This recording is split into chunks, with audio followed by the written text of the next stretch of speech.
Let's talk about the Moment Anamorphic adapter.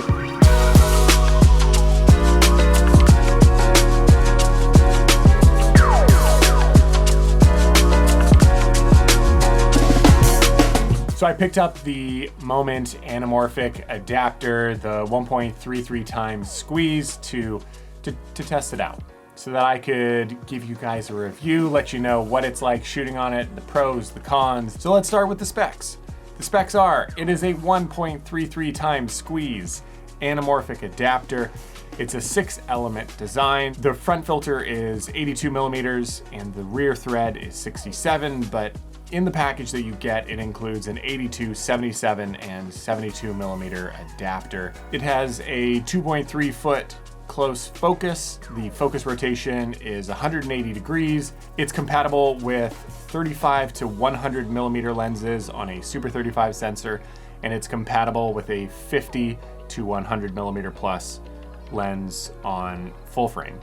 It's got a gold flare and is 880 grams or about 2 pounds. But how does this thing work? Well, you can simply screw it onto the front of your lens, and while pressing the button that's on the adapter, you can turn the adapter so it's facing the correct way. All you have to do is make sure that the lens is manual and that lens is focused to infinity. Pretty straightforward and just easy peasy, shoot right away.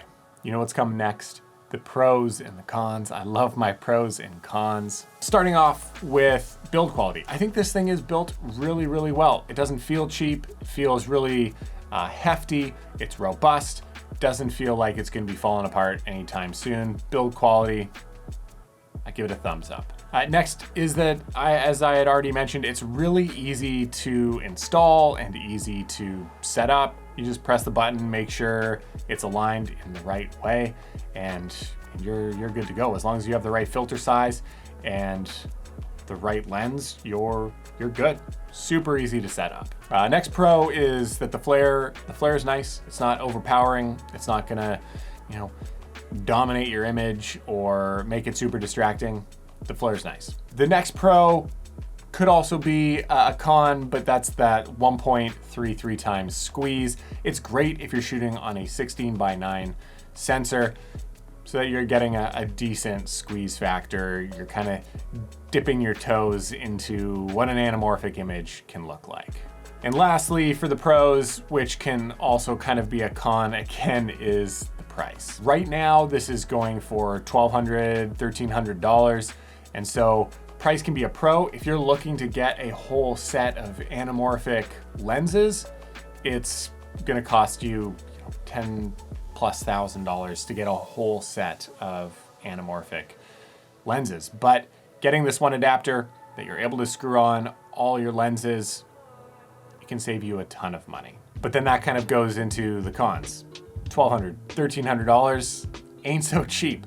That's a lot of money. So if you're not gonna be shooting anamorphic all the time, or if this is a look that you're just not that into, $1,200, $1,300, it's a lot. The next con, kind of going back to that pro of the 1.33 times squeeze, is that you're not really getting that true anamorphic look. I would have loved a 1.5 squeeze factor. That's still really great for a 16:9 sensor, which is what most cameras are able to shoot on. So the 2 times squeeze can just get, pretty dang thin. So 1.33 can be nice. 1.5 I think would be better, but the other con would be that if you are looking to shoot anamorphic, you're wanting to get those anamorphic qualities. So you're gonna want that kind of distortion around the edges that an anamorphic lens is really known for. It's not just the squeeze factor or the lens flare, which anamorphic lenses do have, but it's also the characteristics that the lens offers. And that's not really found in this adapter. You do get the squeeze factor, you do get the unique kind of flare, but you're not really getting too much character besides that. So if you are really looking to get that anamorphic look, you're kind of getting the next best thing when it comes to this adapter. Now, some other adapters that I've seen go way overboard with the character, and it just doesn't look that great, and you get weird, wobbly, jello-y effects. Moment does a good job with that. But I still would have loved just a little bit more character when it comes to this adapter. Lastly, the biggest con, I think, was that it was pretty hard to nail focus with this adapter. Now, I don't know if this is because I was using FD lenses and the FD lenses added an additional factor of making it hard to focus, but even when I was shooting on my Canon 24-70, it was still hard to nail focus every time.